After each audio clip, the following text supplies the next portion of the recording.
Buongiorno a tutti cari amici, vediamo oggi una partita dove un 1700 affronta un futuro top player, uno dei giocatori che è tra i primi 50 al mondo, Jordan Van Foreest.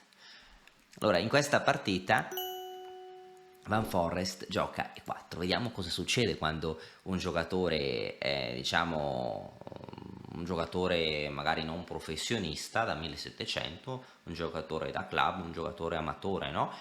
Gioca con un futuro giocatore che sarà fortissimo. Allora qua il nero gioca C5, cavallo F3, Van Foreest, buon teorico, gioca la siciliana aperta, cavallo C6, cavallo C3, G6 per giocare il dragone. Questa è una sorta di dragone accelerato. Il bianco gioca D4, C per D4, cavallo per D4, alfiere G7, alfiere E3. Ecco qua, uno dei pregi di questa variante sarebbe aspettare a spingere il pedone D, cioè cavallo F6 sarebbe meglio. Bisognerebbe giocare cavallo F6, così il bianco non può giocare piani super aggressivi con F3, perché se il bianco giocasse F3 a Rocco e donna D2, il nero apre il centro spingendo il pedone D di una sola mossa, giocando D5 starebbe addirittura meglio. C'è da dire che il bianco può giocare in modo diverso, altri piani, può giocare alfiere C4 con buona posizione, ma in ogni caso cavallo F6 è l'ordine più esatto del dragone accelerato. D6 traspone in un dragone normale e si perdono appunto i pregi dell'ordine di mosse, di riservarsi la possibilità di spingere il pedone D direttamente in D5 in una mossa, guadagnando un tempo e aprendo il gioco in alcune circostanze. Quindi D6 mossa imprecisa, il bianco gioca donna D2, cavallo F6, F3, siamo in un dragone classico e dopo arrocco G4. Il bianco vuole creare un pawn storm nell'ala di re, aprire la colonna H, prendere, cambiare gli alfieri, giocare donna H6 e dare matto. Come diceva Bobby Fischer quando nel suo libro 60 partite da ricordare, che è stato il primo libro di scacchi che ho letto e quindi lo ricordo con affetto, quando Bobby Fischer diceva riguardo alla vetusta variante del dragone che il bianco apre la colonna H e poi zac zac da matto. Questo è ciò che vuole fare Van Foreest. A questo punto il nero gioca H5, quindi l'idea è io gioco H5 per evitare che il bianco spinga il pedone H, però il punto è che giocando H5 il nero stesso sta creando un contatto della sua catena di pedoni con la catena di pedoni bianca e quindi è sbagliata H5. Quantomeno il nero avrebbe dovuto giocare, non so, un'altra mossa, che ne so, alfiere D7, qualunque altra mossa e dopo H4, ora H5, ma subito, senza neanche prevenire H5 e giocare H5 è una follia. Il bianco prende e ora la colonna G è già una colonna semi aperta. Il cavallo per H5 è per ridurre i danni, perché se si gioca G per H5 la colonna G diventa proprio una colonna aperta, è già la fine. Il nero gioca a cavallo per H5 a rocco lungo. Alfiere D7, torre G1, posizionando la torre appunto sulla colonna semiaperta. Ora alcuni piani possono essere alfiere 2, F4, facendo pressione sul cavallo per aprire del tutto la colonna G o per entrare in contatto. Nero gioca a torre C8, il bianco gioca alfiere 2, il nero gioca a cavallo E5. Cavallo E5 è un piano tipico del dragone, ma qua non è granché perché il bianco gioca F4 e diciamo che se minaccia alfiere per H5 a volte il bianco vuole entrare in contatto con la struttura nemica. Ora mossa unica, cavallo C4, attacca la donna il forte alfiere del bianco e obbliga il bianco a giocare alfiere per C4. Il nero gioca torre per C4, il nero ha guadagnato la coppia degli alfieri, ma il punto è che l'attacco del nero non è ancora iniziato. È vero che il nero è una colonna semiaperta, ma solo la torre è attiva nell'ala di donna, l'alfiere sarebbe attivo, ma ci sono dei pezzi, no, che bloccano il suo raggio d'azione per ora. Il nero deve ancora giocare donna A5, torre C8, B5, B4, A5, no? L'attacco deve ancora iniziare e nel frattempo il bianco apre la colonna F. Il bianco apre la colonna F con effetti davvero decisivi. È davvero difficile perché se nero prende in F5 poi è un disastro, un massacro, alfiere H6, poi si prende l'alfiere e il nero non può mantenere la colonna chiusa. Il nero a questo punto gioca donna E8 perché non ha tempo, la donna in E8 è passiva per cercare un controgioco nell'ala di re, ma bisogna provare a difendere il pedone in G6. E a questo punto Van Forest gioca un'idea pazzesca, torre G5. Qual è l'idea? Si fa pressione su questo cavallo, si prepara tra l'altro un maestoso sacrificio di qualità. L'altra idea, se per esempio se il cavallo tornasse indietro, un'altra idea potrebbe essere semplicemente raddoppiare. E a questo punto la presa in G6 sarà devastante, non si sa come si può evitare. Su G per F5 torre per G7 vince, se no la presa in G6 vincerà e la posizione nera sta collassando.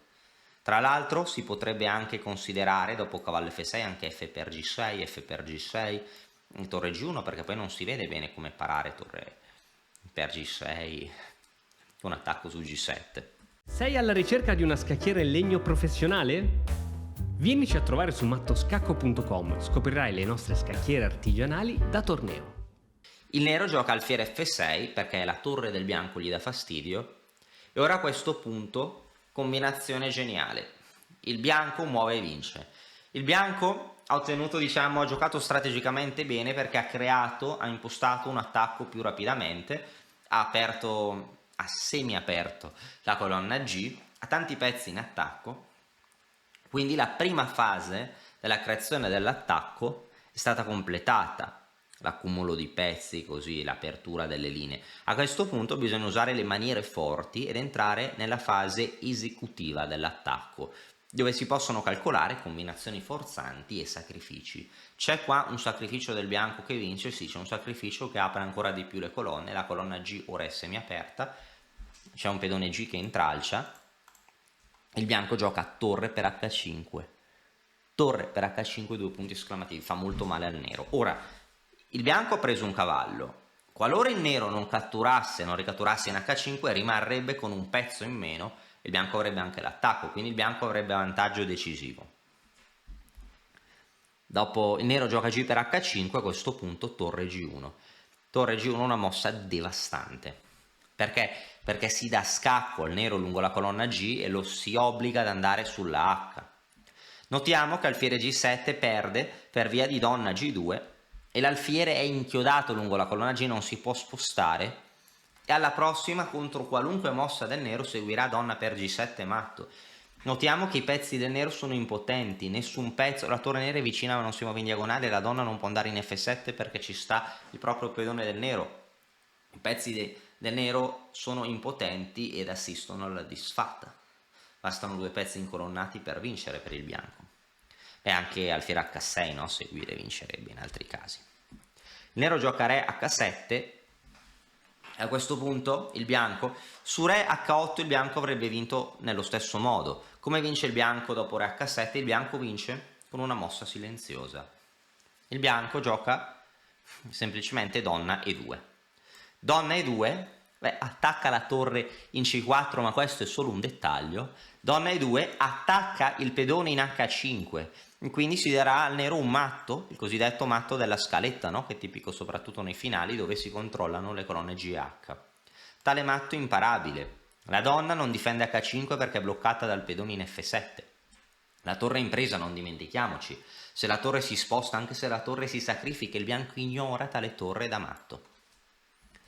Se il nero giocasse alfiere G7, che alfiere G7 resiste un po' di più, poco di più, ma il bianco cattura in H5, il re va in G8, ora il bianco vince giocando per esempio qualunque mossa, alfiere H6 o meglio donna G5, donna G4, oppure anche donna H6 sfruttando l'inchiodatura assoluta dell'alfiere e ancora segue donna per G7 alla prossima e tutti i pezzi del nero sono impotenti e il bianco vince la partita.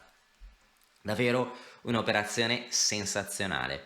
Abbiamo visto cosa succede se il bianco, se un giocatore appunto da 1700 sfida un futuro giocatore dell'elite mondiale. Ci vediamo presto con altri video dove studieremo aperture, medio gioco e finali, altre partite modello. Per chi è interessato potete vedere in qualche video vecchio sul canale, c'è una partita dove ho giocato con Van Forest quando ero un bambino con il tango dei 2 cavalli, però ok, era molto giovane Van Forest e quindi era inesperto e sono riuscito un po' a fregarlo con il tango che era un'apertura poco conosciuta. Va bene, ci vediamo in altri video. Alla prossima, amici!